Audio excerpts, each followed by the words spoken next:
자, 한국적 상하관계, 유교 사상에 물든 동양의 미덕이라 할 수 있는 상하관계가 발전을 저해하는 가장 큰 걸림돌이라고 하는 사실, 많은 사람들이 문제시하고 있지만 실제로는 문제로 다루어지지 않고 있는 커다란 사각지대다.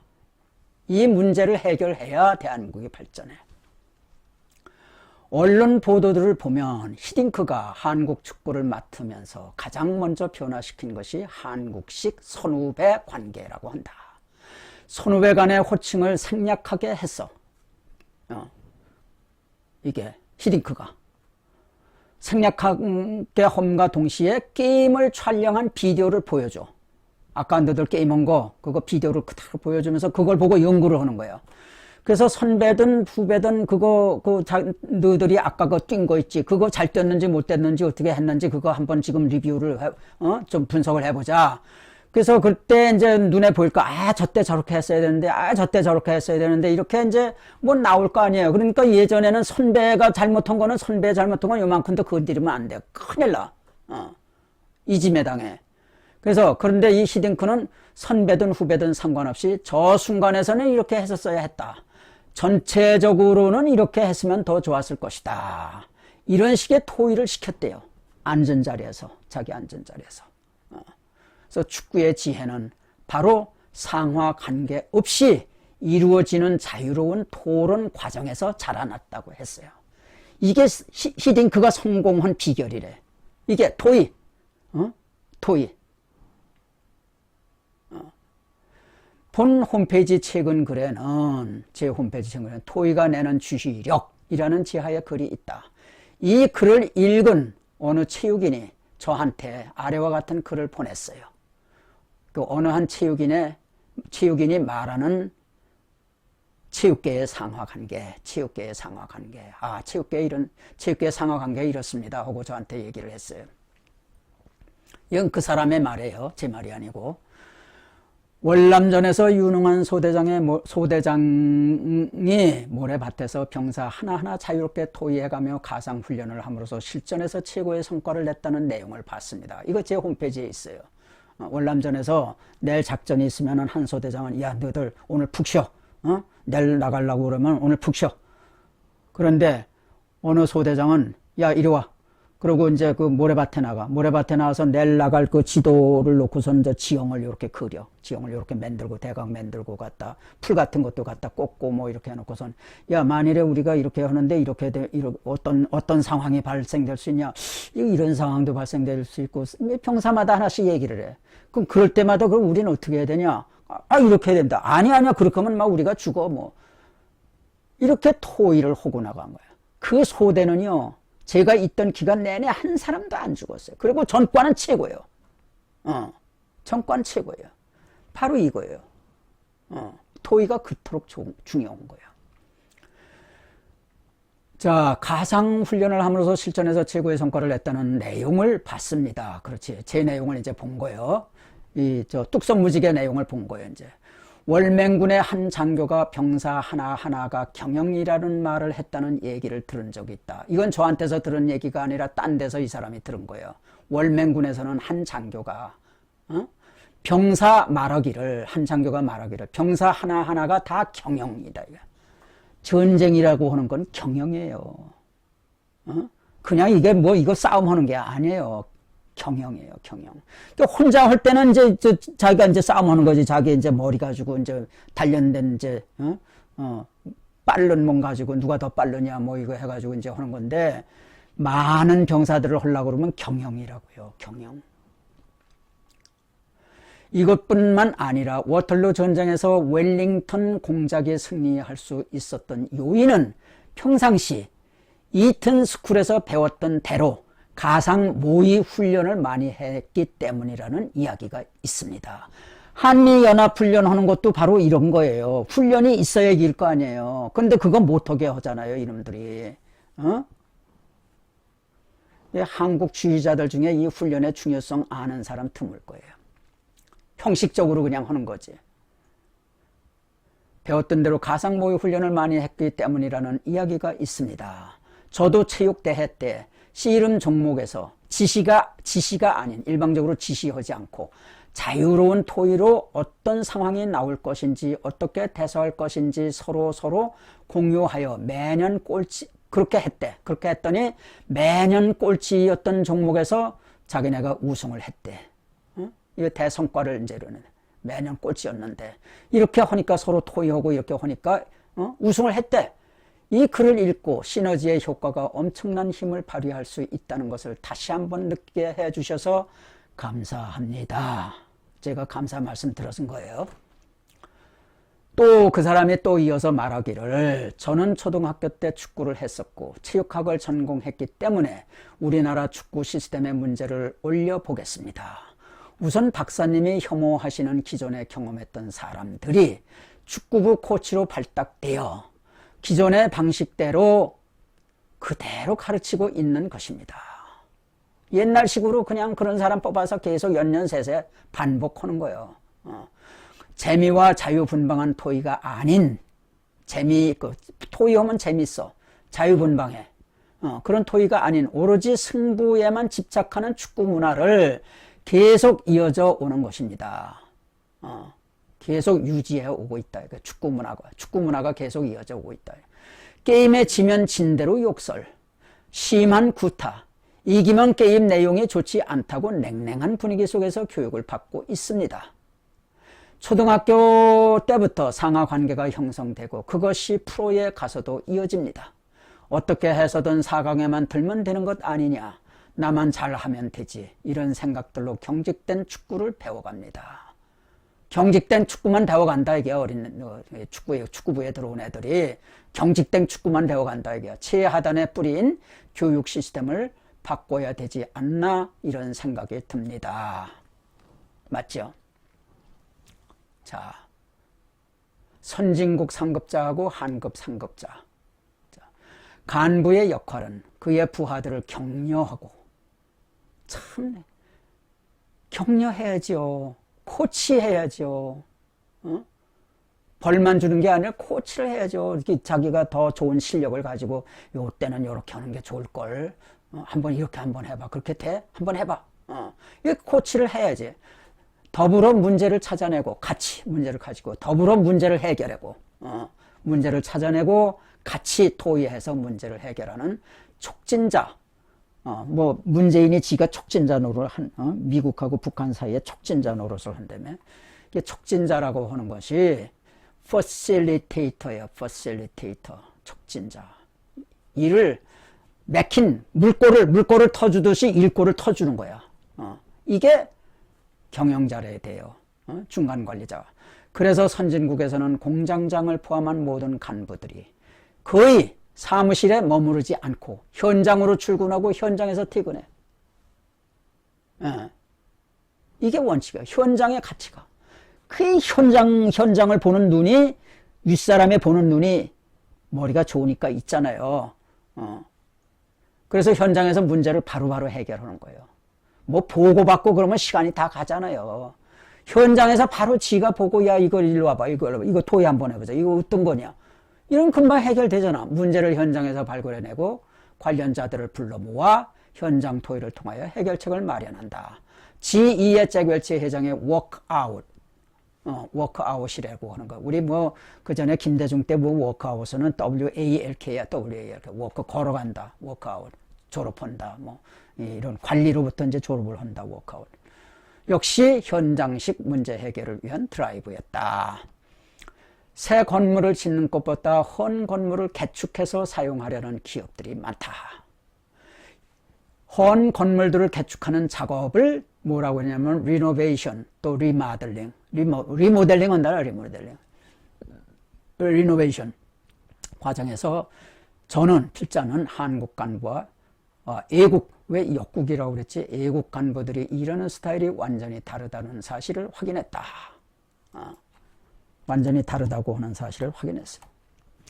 영국이 건물을 지으면 107년 가지만 한국이 건물을 지으면 19년 간다는 말이 있다. 이거 건설업계에서 아주 이건 다들 애우고 있는 얘기예요. 107년, 19년, 이건 다 애우고 있는 얘기예요. 필자는 같은 리모델링 프로젝트를 따놓고 영국 출신 부사장이 어떻게 일하는지에 대해 그리고 한국 기업이 어떻게 일하는지에 대해 관찰해 본 적이 있다. 이거 건물 하나 리모델링 해주세요. 프로젝트 하나 땄어. 얼마 땄어.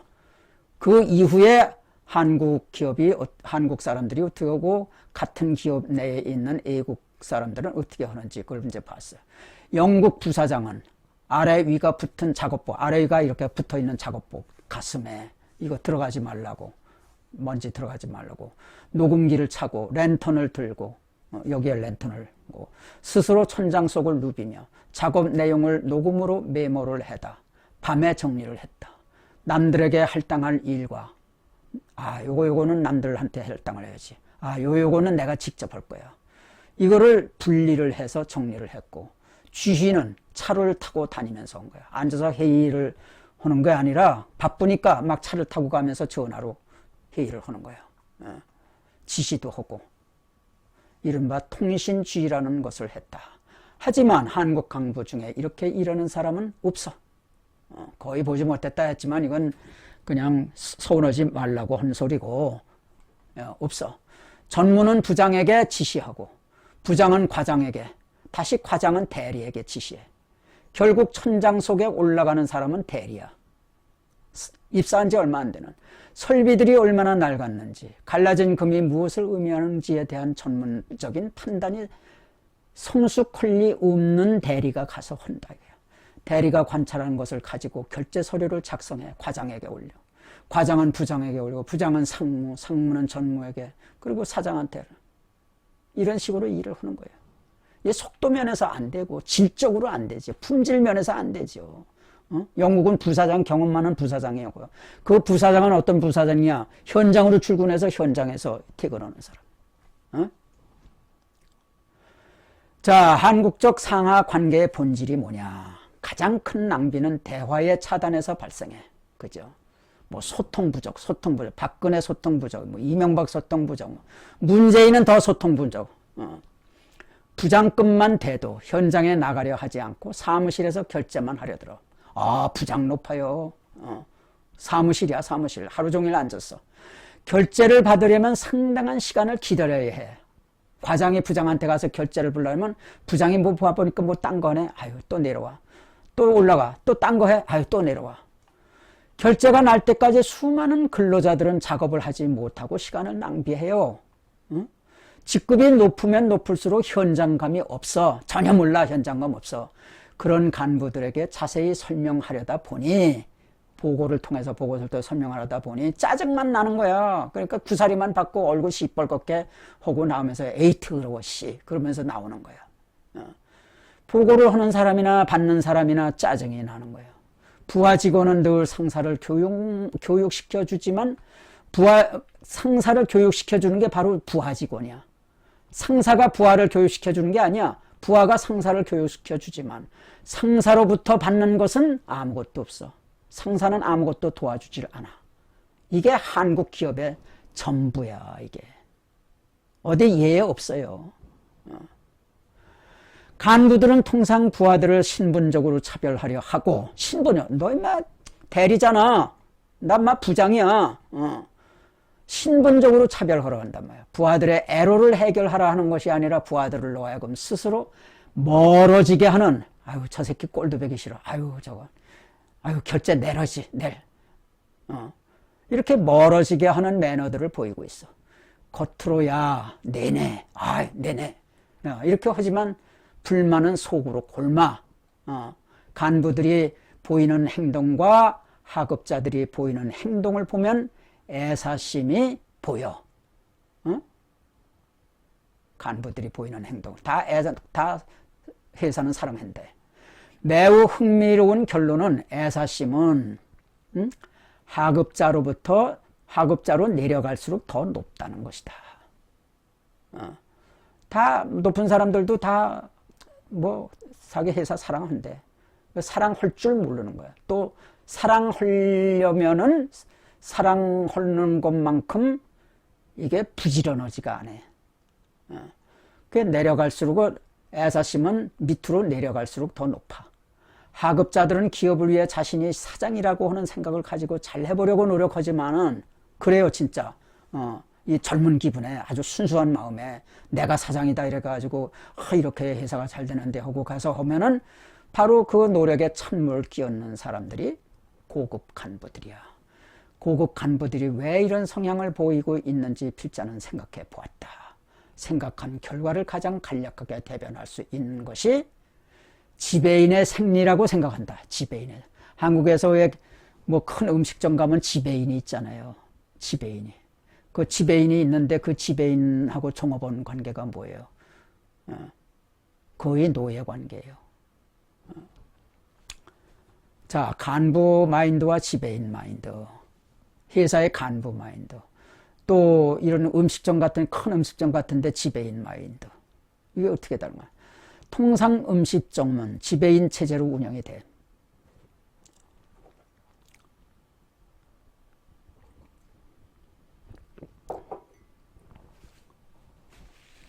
지배인이 어떤 자세를 견지하느냐에 따라 자본주의의 손익이 결정돼. 지배인이 잘해주면은 그 지배인을 고용한 자본주가 이익을 보고, 그렇지 못하면은 앞에서 막 예 이러고 뒤에 가서는 지 맘대로 하고 이러면은 이제 자본가는 이제 망하는 거지. 음식점 지배인의 마음속에 고객 제일주의가 자리하고 있으면 흑자를 낼 거고, 고객한테 잘해.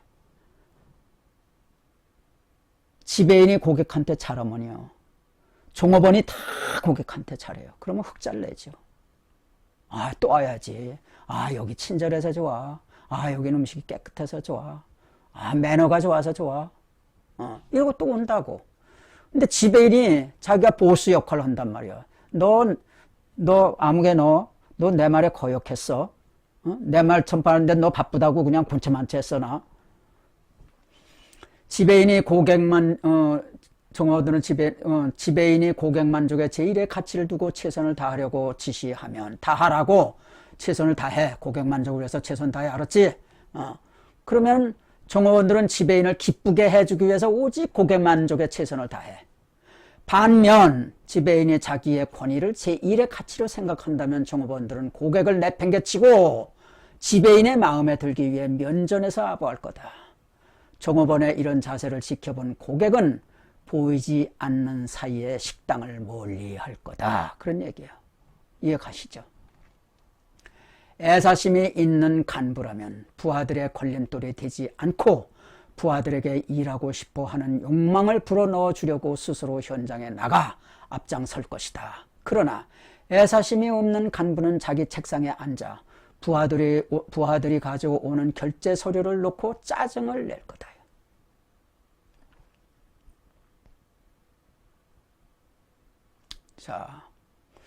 자, 이게 관료주의가 여기서 이제 이게 전형적인 관료주의예요.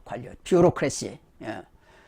BM, GM, 닛산. BM이 아니라 IBM이야. 그죠? IBM, GM, 닛산 등 굴지의 기업들이 한때 몰락의 수렁에 빠졌던 이유는 IBM 몰락에 빠졌었어요. 관료주의 하나 때문이었다. 당뇨병의 합병증 때문에 무섭듯이 조직에서의 관료주의는 그 하나로 모든 걸 파괴해. 아래의 여러 가지 문제들은 바로 관료주의 하나가 불러온 합병증들이다. 합병증들이다. 관료주의가 성행을 하면은 그 회사에서는 간부에 대한 불신감이 싹 트여. 문제가 발생하거나 문제에 대해서 얘기를 하거나 애로에 대해서 얘기를 하면은 손해를 봐. 이런 문제가 좀 있습니다. 이런 애로가 좀 있습니다. 자식 귀찮게 구네. 어쩌다 이게 할이 아니야. 말해놓고도. 어쩜 이걸 말을 할까 말까 할까, 그렇게 망설이다가 용기를 내서 한번 말을 해. 어쩌다 말 한번 해놓고도 즉시 후회해. 말을 안 했어야 되는데. 왜냐하면 수용해 주는 것이 아니라 비난과 질책으로 보답을 받기 때문이야. 너 그런 문제가 있도록 여태 뭐 했어? 나보고 어떡하란 말이야, 지금. 문제가 있어도 말하지 않는 게 상책이다. 그런 얘기예요. 관료주의. 결제 때문에 일할 맛을 잃는다. 급하게 돌아가야 할 일이 있는데 빨리빨리 서둘러야 하는데 일은 막 오너 회사에 막 이렇게 빨리 납품을 해야 되는데 결제 때문에 지연이 되는 거예요. 결제 때문에 문제가 생기면은 결제할 때 문제가 조금 있으면은 욕부터 하고 홀딩부터 그거 중재 일단 중재 그럼 이게 빨리는 해야 되겠는데 이게 하는 거지. 마치 지일 아닌 것처럼 이러는 거야. 홀딩. 이거 엄청 들어요. 홀딩 시킨다는 거. 기업 간부들이 홀딩 간다. 홀딩이야. 툭하면 홀딩이야, 홀딩. 그거 있다, 나중에. 뒀다. 지금 귀찮아, 바빠. 그래 놓고 해결은 스스로 알아서 한다. 홀딩 해놓고 언제 가져오라 하지도 않아. 그냥 잊고 있으면 지가 알아서 하겠지. 간부의 무능, 지친도 안 주고 일거리만 던진다. 알아서 하라는 거다. 신분차별 때문에 하루에도 여러 번씩 기분이 상해. 간부들이 협력업체 직원에게 모멸감을 주기 때문에 때로는 나가. 협력업체 직원에게 모멸감을 줘. 협력업체, 하청업체. 뭐 있다고 해봤어, 이거. 그리고 이거 완전히 조선시대에 그거 노릇하는 거예요. 양반 노릇하는 거예요. 하청업체만 아주 계급으로 천민적으로 봐요. 그거 못 말려요. 같은 공간에서 일을 하는데 하나는 정규직이고 하나는 비정규직인데 이건 뭐 사람 취급을 안 해. 정규직이라고. 그러니까는 비정규직이 일어나는 것에도 일리는 있어요. 그런 거를 우리 정부가 시스템적으로 그걸 해줘야지. 무조건 비정규직 정규직으로 한다고 그러면 정규직을 없애야 되는 거예요. 정규직을. 왜 정규직이 있어야 되는데, 왜 철밥통인데, 능력이 모자르면 능력이 모자랄 때 나가야지. 왜 능력이 모자른데 거기에 철밥통 차고 앉았냐고. 그러니까 비정규직이 문제가 아니라 정규직을 돋대는 게 문제인 거예요. 그래서 외국 기업에서도 기술 한 가지 가진 사람하고 기술 5가지 가진 사람은 몸값이 틀리는데, 외국의 호텔에서 오면 아랍 사람도 오고 무슨 일본 사람도 다 오면은 일본말, 아랍말, 무슨 터키말 이렇게 여러 개 말을 할 줄 아는 종업원이 높은 봉급을 받아요. 그거 당연해. 이 사람들은 말이야, 이게 신분차별을 한다. 아무것도 없으면서. 빠듯하게 운영하는 협력업체에게. 협력업체 참 불쌍해요. 아주 거지처럼 먹고 살기 위해서 해요. 협력에 갑자기 직원이 이탈하면 대기 시간도 늘어나고 사람 구하느라 힘이 들어. 그러니까 이 5명으로 다 운영을 하는 거야. 그 사람 중에 하나가 왜냐면 한 사람 더 하면은 이게 수지가 안 맞아. 그러니까 한 사람 빠져가서 이제 뭐 아프거나 그러면은 이제 이게 자빠지는 거예요. 대타가 없는 거예요, 대타가. 그럴 때 이제 대기 시간이 늘어나는 거예요. 사람 구하느라 또 힘이 들고. 알력. 어느 회사에나 최고 경영자의 개인적 신복이 있어. 신복과 다른 간부 간의 불화가 있어. 이거 불화 굉장해요. 신복하고 다른 사람들하고 그 사이에 불화가 뭐 보통 불화가 아니야. 최고 경영자는 모든 사원이 따라줘야 한다. 누구만 예뻐한다는 정서가 생기면 바로 그 순간부터 신복 이외의 모든 사원들의 마음이 싸늘해지게 마련이야. 걔만 데리고 일해. 난 소용없어. 걔 데리고 일하라니까. 이런 마음이 생기는 거예요. 더구나 신복이 행세를 하면 거기다가 행세까지 해. 그러면은 사정은 더 악화된다. 이로 인해 발생하는 비용은 비록 회계장부에는 안 잡혀. 회계장부에 안 잡혀.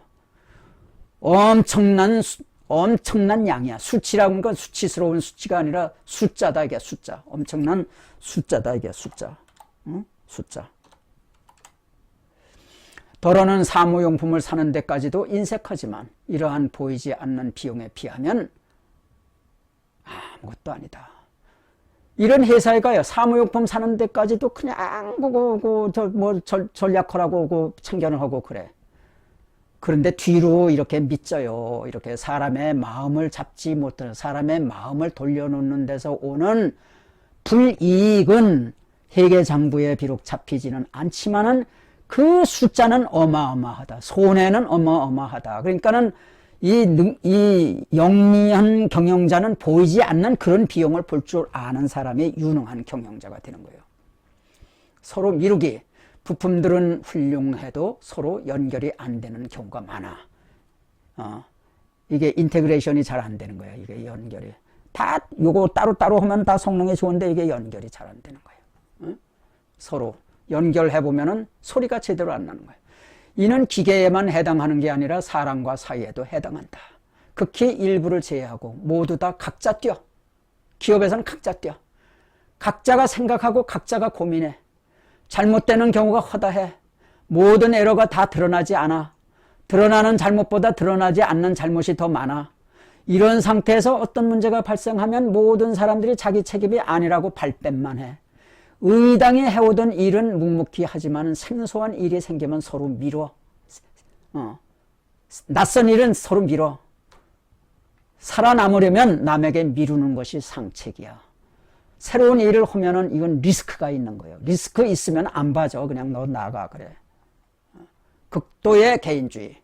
리더는 간부들이 부하 사원들을 탄압시키려고 하지만은 덜어는 간부들이 덜어의 사람들은 한 줌의 사람들은